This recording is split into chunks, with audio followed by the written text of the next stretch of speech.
আঁচনি সেচুৰেশ্যন পৰ্যায়ত লৈ যোৱাৰ এটা প্ৰতিশ্ৰুতি অসমৰ ৰাইজক দিছিলোঁ যে আমি যিমান পাৰোঁ অৰুণোদয় আঁচনি আমি ৰাইজৰ মাজলৈ তাক সৰ্বাধিক পৰ্যায়ত লৈ যাম যাতে নোপোৱা মানুহৰ সংখ্যা কমি যায়। তেনেকুৱা কৰিব হ'লে কিমান মানুহক এই আঁচনিৰ অধীনত আনিব লাগিব, কিমান টকা ব্যয় কৰিব লাগিব, এই গোটেই দিশটো চিন্তা কৰি আমাক এমাহৰ ভিতৰত এখন প্ৰতিবেদন দিবলৈ বিত্তমন্ত্ৰী অজন্তা নেওগ, আমাৰ মন্ত্ৰী ৰণোজ পেগু, মন্ত্ৰী বিমল বৰা, মন্ত্ৰী কেশৱ মহন্ত আৰু মন্ত্ৰী ৰঞ্জিত দাসৰ নেতৃত্বত আমি এখন কেবিনেট সাব কমিটি গঠন কৰি দিছোঁ।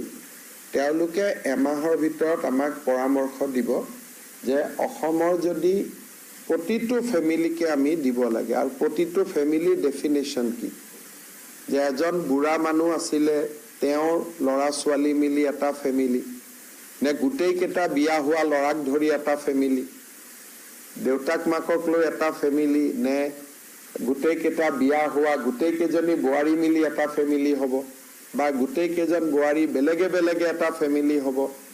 ফেমিলি ডেফিনেশ্যন আৰু আমি কিমান দূৰলৈকে আমাৰ ৰাজ্যৰ বিত্তীয় অৱস্থাই পাৰিব, এটাতো সকলোৰে এটা লিমিটো থাকিব, এটাতো এটা আঁচনিতে গোটেই টকা দিবও নোৱাৰে। গতিকে এই গোটেই আঁচনিখনৰ ওপৰত আমি এমাহৰ ভিতৰত পৰামৰ্শ দিবৰ কাৰণে আমি আজি কেবিনেট উপসমিতিখন গঠন কৰি দিছোঁ। নিযুত মইনা বুলি আঁচনি এখনৰ কথা উল্লেখ কৰিছিলোঁ। এই আঁচনিখনৰ অধীনত এইবাৰ যিসকলে হায়াৰ ছেকেণ্ডেৰী পৰীক্ষাত পাছ কৰি আৰু মেট্ৰিক পৰীক্ষাত পাছ কৰি কলেজত নামভৰ্তি কৰিলে ছোৱালীসকলে 10,000 আৰু 12,500 টকা লাভ কৰিব। এই আঁচনিখনৰ কাঠামোটো আজি কেবিনেটে মঞ্জুৰি দিয়ে, যিহেতু আমাৰ এডমিশ্যনবিলাক হৈ গ'ল। আমি বিচাৰিছোঁ যে অন্তত অহা 2 মাহৰ ভিতৰত যদি তেওঁলোকে পইচাটো পাই যায়, তেতিয়া ছোৱালীখিনিয়ে নিজৰ পঢ়াটো অব্যাহত ৰাখিব পাৰিব। এই আঁচনিখন আমি অহা 15 আগষ্টৰ দিনাখন শুভাৰম্ভ কৰিব খুজিছোঁ। ছেপ্টেম্বৰ মাহত আজি কেবিনেটে আৰু এটা অনুমোদন দিয়ে যে আমাৰ মাইক্ৰ' ফাইনেন্সৰ লোন 25,000 টকা পৰ্যন্ত আমি NOC দিছিলোঁ।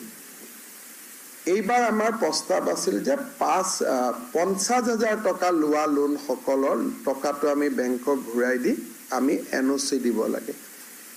এই আঁচনিখনো আমি আগষ্ট মাহতে ৰূপায়ণ কৰাৰ বাবে সিদ্ধান্ত লৈছোঁ, যাতে আমি যিখিনি প্ৰতিশ্ৰুতি দিছিলোঁ সেই কামখিনি যাতে হ'ব পাৰে। ইয়াৰ পিছত আমি আমাৰ যিসকল নিবনুৱা ল'ৰা ছোৱালীয়ে মুখ্যমন্ত্ৰীৰ আত্মনিৰ্ভৰ অসম আঁচনিৰ অধীনত 2 লাখ টকাৰ লোনৰ বাবে আবেদন কৰিছিলে, ছেপ্টেম্বৰ মাহৰ ভিতৰত 30,000 জন যুৱকক খানাপাৰাত একেলগে মাতি আনি আমি প্ৰথম কিস্তিৰ 1 লাখ টকা দিবৰ বাবে আমি সিদ্ধান্ত লৈছোঁ, যাতে আঁচনিখন বহল প্ৰচাৰ হ'ব পাৰে। অৰ্থাৎ খানাপাৰাত একেলগে প্ৰথম 30,000 যি চিলেক্টেড কেণ্ডিডেট আছে, প্ৰথম 30,000 চিলেক্টেড কেণ্ডিডেটক আমি একেলগে মাতি আনি আমি তেওঁলোকৰ প্ৰথম কিস্তিৰ ধন মোকলাই দিবলৈ আমি সিদ্ধান্ত লৈছোঁ। ফাইনেলি 15 লাখ ব্যক্তিক আমি নতুনকৈ ৰেচন কাৰ্ডৰ সুবিধা দিবৰ বাবেও আজি কেবিনেটে সিদ্ধান্ত লৈছে। 264 কিলোমিটাৰ নদীৰ ওপৰত বানপানী নাই, মথাউৰি নাই। সেইকাৰণে সেই মথাউৰি নোহোৱা জেগাখিনি দি পানীটো সোমাই গৈ বহুত অঞ্চল প্লাবিত কৰে।